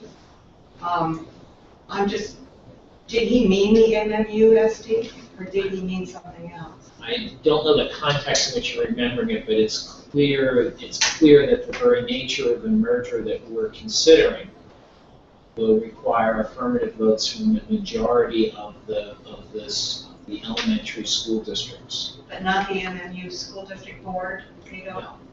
Because you should read the minutes, that sentence is in there, and I read it 3 times, and I said, either it was written wrong, or we haven't realized something. Any other discussion on the motion? Hearing the end of discussion, I'm going to call for a vote by a raise of hands. All those in favor of the motion, please signify by raising your hand. John, is that a yes? Yes. Opposed? Motion carries. Thank you for your work on this. We will have much more to do. And now, with your permission, I'd like to move to the next item on the agenda.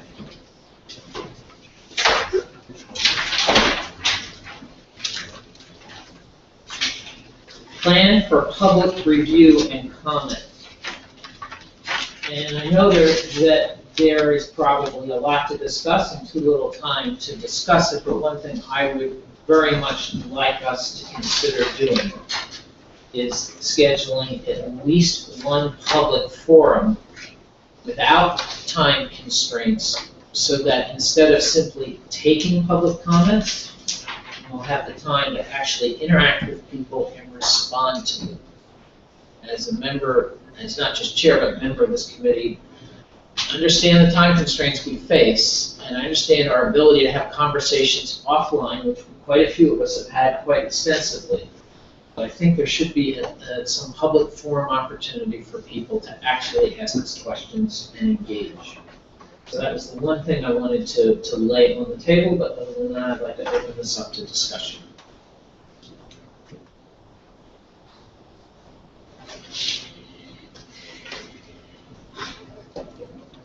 All right, I'll start.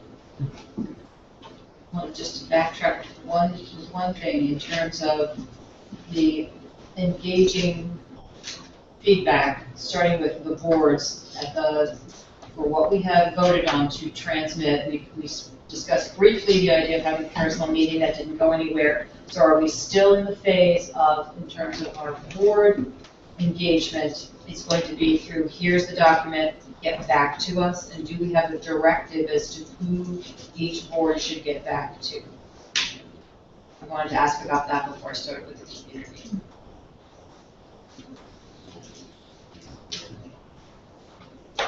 I think we should try to get a board meeting in between now and June 15th. And then you had the week on the 12th. Yep. But I'm just asking for clarification, because I don't want to leave here and have some people think that their boards are going to be doing one thing, some people think their boards are doing another thing, unless there are multiple options. And then I was thinking that if you're having a meeting, then having a time before your meeting to have public engagement also around this topic is something that you can do in an easier fashion. You can set aside a half an hour or an hour prior to your board meeting if you're having one, and call that also an additional, community engagement time.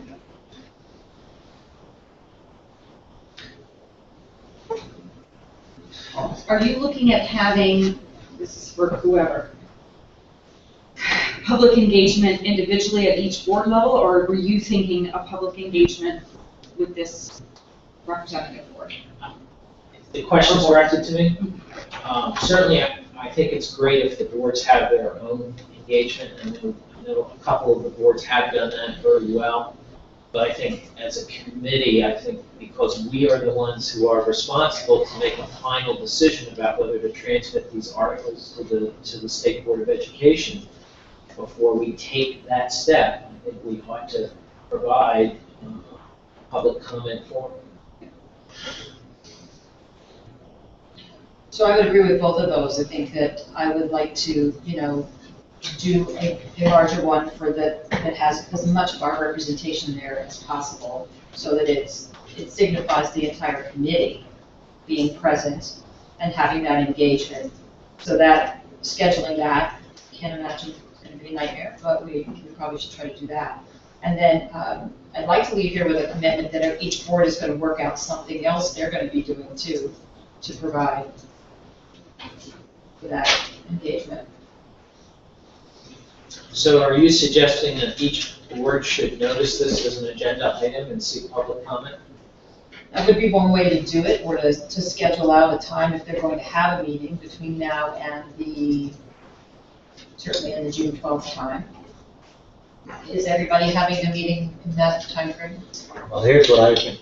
We meet Wednesday, and there's no way that you can send out this revised, so my committee's not gonna, my board's not gonna have time to vet this and offer comment back to myself or whoever, much less the agenda's already posted, so I can't add on that we're gonna be talking about this. And we don't meet again until after the 16th. Yeah, so there's my scope. I'm also concerned, or I want to know the structure of when we have this public forum and we're all open out there, because I'm concerned that if every one of us, when questions are asked, each one of us could offer a comment to that. And then not only does that happen, we might start engaging in words we don't like, and I'm just going to use an example. We might not like how Julie explained something, somebody else is going to, and then we're going to start looking like we are not. So I'm almost thinking that all the board should be there, but I'm not sure that everybody should have to be responding. Because it could turn into a long night. Good point. So I think we should have some key people that are going to speak to it.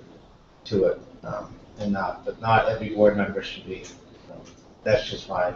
So, and I go back to your design again. It's tough for Richmond right now to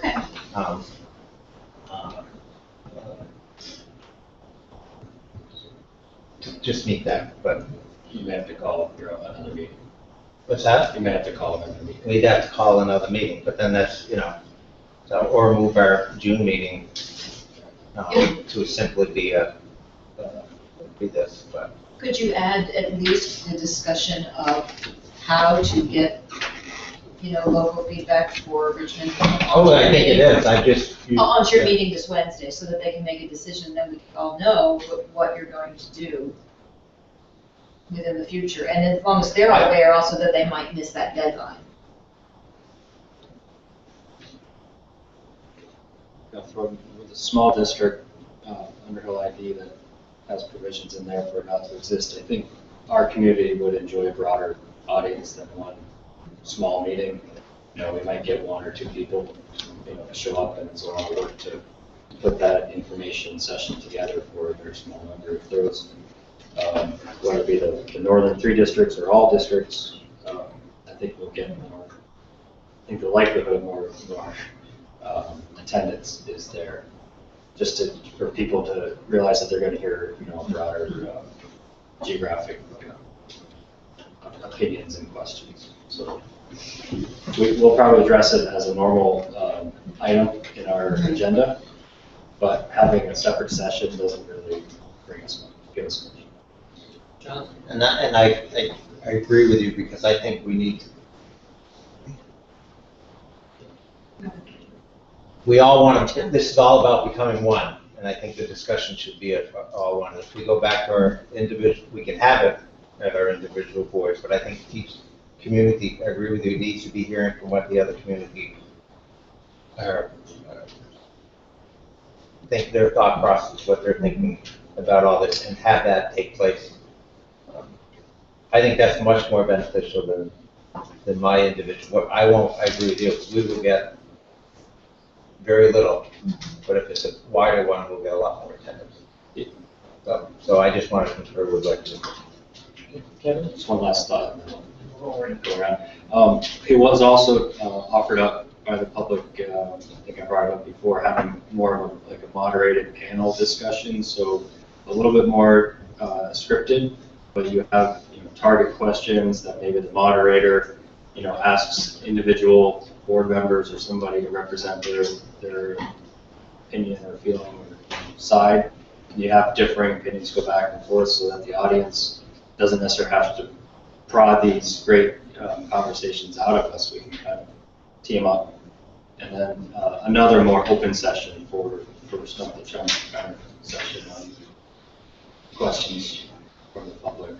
But I think for someone who's trying to get information out of it, knowing that this is a question, two sides, I think it'd be great to offer opinions on both sides without relying on the audience or the public. Harry, I think we're mixing two things up here. One is the process by which there would be comment on the draft articles, which has a very short timeline to it, and public engagement, which potentially has until November 4th. And so I think we should separate the two. And I think that gives us an opportunity to think further about what the engagement process would be, because I think there's a lot of good suggestions starting to emerge. But we've got a separate task, right, with respect to board comments. So. Thanks. I agree with what Kevin was trying to brainstorm on, and I agree with Harry about that we need to talk about long-term as far as having community conversations. I think that we had more or less wrapped up how we were going to deal with the boards giving feedback on this. And I think I heard Michael say that it would be nice to have one opportunity for people to come and share their questions before it was submitted. So my sense is that we're talking about a community forum or an opportunity for people to ask questions and actually get feedback, not just offer their questions before the submission. And that there's another conversation we have about conversations after the submission. Right now, I think we're focusing on that. With that in mind, I was thinking that just by a show of hands, it might be interesting to know how many people on the committee actually would like to be in the hot seat or whatever. Because it could be that only half the people in this room would really want to sit at a table and take questions. That's a thought. And then the other thought is that I think it might be very good if we could find a professional facilitator who doesn't have any ownership in this, who could be basically the moderator, taking questions from the audience. And it doesn't mean that there might not be some preparation ahead of time in terms of being prepared for certain categories of questions. But I think a successful forum would be one in which there was a sense of no weight already one way or another. And there are people who are very good at just being non-biased, facilitators. Those are just some ideas to throw into the pot. I just am mindful of a couple of different time frames that we're looking at and having as much conversation as possible. I understand, and I would love to have sort of the moderated and more thoughtful community forum. The chances are, for timing and for finances, we'll have a one-shot deal at that. I'm thinking. Correct me if I'm wrong, anybody, but when you talk about a moderator and you talk about trying to get everybody together, that would be more of a one-shot deal. If we have that in the early end of the summer, early fall, people may be feeling like, well, that's springing this on them a little late. I don't know. I'm just wondering if what we're doing to spread the word, get the idea out there, and that may be in a more informal way, leading up to this more formal way of presenting. Just not sure what other people are thinking. I just would hate to have the one shot be in September or October and a vote in November. I don't know, maybe that's actually fine. I think that's when people are going to be focused on it. when people who had intend to run and kind of decided that they're running, and I think it's going to be, I think there's going to be just a lot more activity around that. I think we should schedule, a bunch of them for September and October, and, if we don't do it today, do it at the next meeting. I think between now and June 16th, I think that should just ask every board to figure some way out of soliciting, making the preliminary draft accessible to the people in their community and to come to their next board meeting. I think every board right now has a different circumstance. Richmond is particularly handicapped because of its meeting schedule, but I think each board should figure out how to do the best it can to get input before June 16th. I think the real kind of community debate is going to happen in September and October when people start focusing on the vote. Well, let me, just a suggestion. We have a meeting scheduled for June 2nd. See what time it's scheduled for.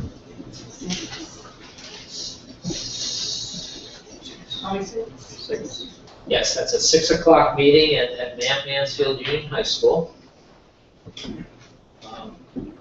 Would it make sense for us to notice that as a public forum for people to provide comments on the preliminary, that's the right word I have to use, right? Preliminary articles, and to open the floor up so we can get as many comments as possible and structure it so that perhaps just a small contingent of us will attempt to engage so that we can simply have a wide range of debate to accommodate John's suggestion. I just know at MMU it's academic night honors. What is it, June 2nd? Is that the academic boosters night? I don't know. Something at the high school that night for the senior class. I don't know if it's a big one or if it's a minor one. Well, I just want to throw it up. Well, logistically, we could move it to. Yeah, I just want to. And I'm just trying to find out if it's a big, because are you eliminating the whole senior class parents because it's a senior class activity, or is this just a selected group? I'm a little concerned that we still have some stuff that we're going to be putting into our draft to make it our preliminary draft. Right now, it's not even a preliminary draft. So I wish that we could do that before we have this time when we say here it is. The purpose of and the reason I'm advocating for this as chair is I think it is important before we actually take the final vote on transmitting articles to the state that we provide a full and meaningful opportunity to hear public comment. I think let's do it on the 2nd. We're going to make the final decisions on the 16th. On the 2nd, we're going to be getting input from the board. I mean, that's something that board members can come to I think we should make a particular point of inviting board members from the member schools to come. I mean, I think the 2nd is the day we're sort of soaking stuff up, and then the 16th is the day we're finalizing stuff. Could we do it on the 16th and then have another meeting on the 17th where we just vote? Why not do it the 2nd? Recognition night is on the 2nd. Proceeding for school, 6:30. Andrew? Just knowing the school calendar is unlikely that we'll find any night between now and the end of the school year when the new meeting will be free. So I say we just go for it. Well, my thought was first, be careful if you're hosting it at MMU because there's already something going on. I get it. Then, and the other is, though, are we eliminating a set of 200 and some parents out of this discussion because they have this senior class going on? That's what. But it's not the only time that they'll be able to participate. There's another idea that throughout the fall, we'll have multiple locations and people can engage us in other ways. So that's pretty much. So just a couple things that popped in mind to be mindful of is, for me, community member, what's the intent of this discussion? Is it to inform or just engage in conversation? Because it can be perceived as trying to convince what we're trying to do here as opposed to really engage and inform in a conversation around it, which I think people tend to approach differently. And then the second piece, John, is accessibility is as we have these discussions, for me, the earlier the better, even though the maybe more substantive discussions will be in September and October, and maybe the earlier we get out in front of people, the less of a threat response we might get with people around change and getting used to the idea and becoming informed. Because I think that there's a lot of people out there who aren't aware of this at all. And this is going to be very new to them, and it's going to be change, and change is scary. And so the earlier we can engage in preliminary discussions with them, the better off everybody is, the better off we are getting comment, but also the accessibility piece for people who work full-time, who have kids in high school, some in elementary school. How do we make that accessible to them? And the one idea that popped to mind is, as we have these engagement sessions, is there opportunity for there to be the added piece of online engagement? So to have, people get on the internet, send comments, or have it live streaming and have it be an option for them if they can't make it, if they don't have a babysitter. So those are the things. Can I speak to a couple of those Well, comments? was there anybody else? Because I thought I saw some. If not, you've got it. Just responding to Elena. In Huntington, we ended up having some community engagement meetings. And what we did was we tried to set it up so that we would have several different nights per week. This is over a period of several weeks. One week we did it like a Tuesday night, another Wednesday night, another Thursday night. And we did one in the morning so that, people who work nights or they're home with kids or whatever, this is, when their kids are at school is the only time. And people were very appreciative of that. And the other thing was that people would email us as board members and say, I can't come, but here's something I'm interested in. Certainly, if this is a question and answer thing, folks that might not be able to come could send board members questions, because this is an opportunity for them to get answers. And then that question could be raised at the forum. Where there's a will, there's a way. And I think the accessibility piece is just really important. Oh, yes. My concern, again, as I've echoed, as I said other times, I've got another publicly warned meeting coming in after this. So let me see if we can crystallize.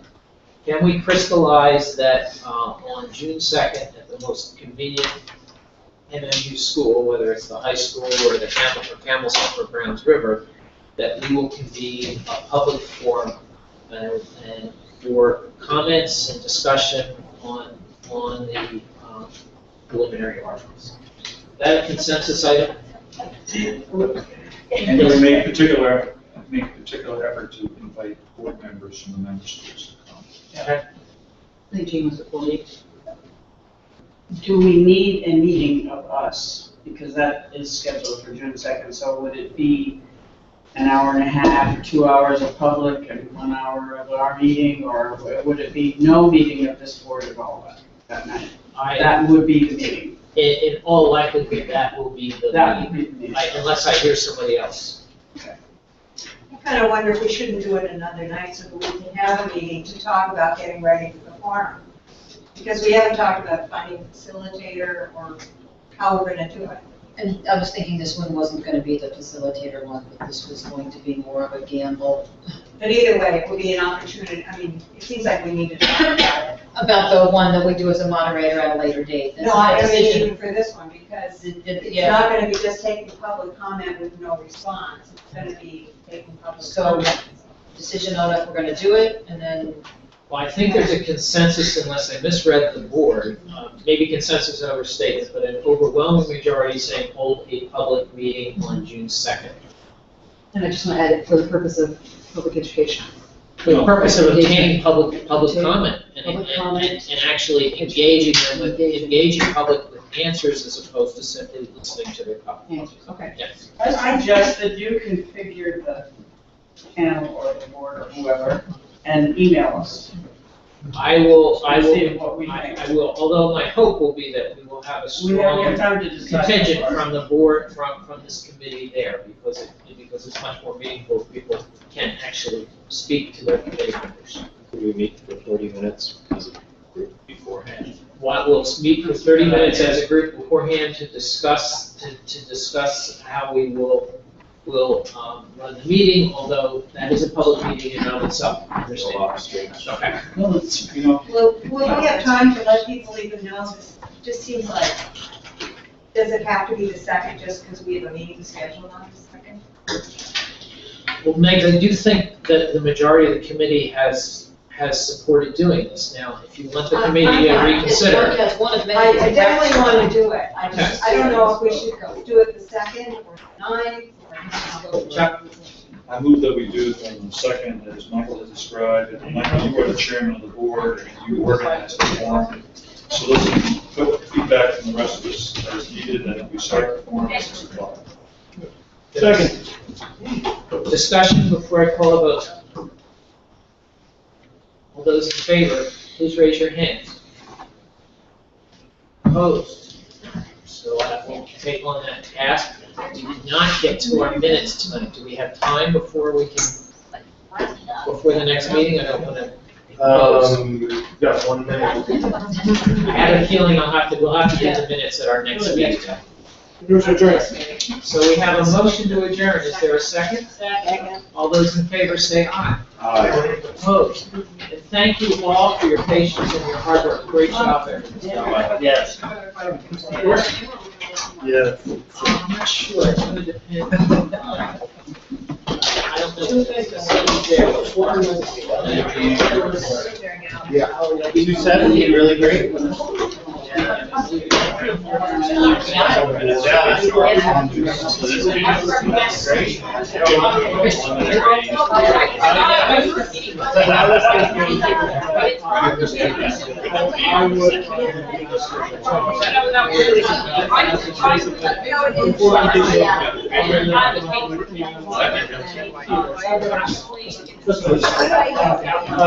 On the second.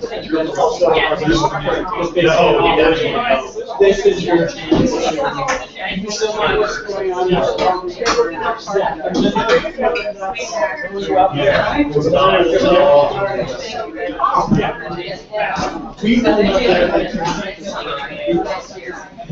We will get after that.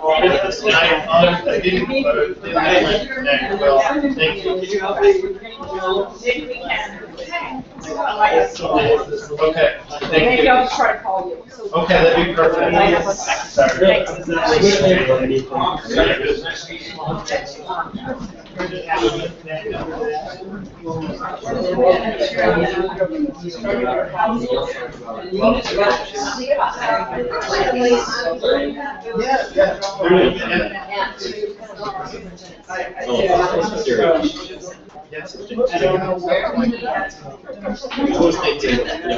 If the enrollment gets a little bit uncritical, it makes more sense to transfer your students off the building. Utilize that building differently.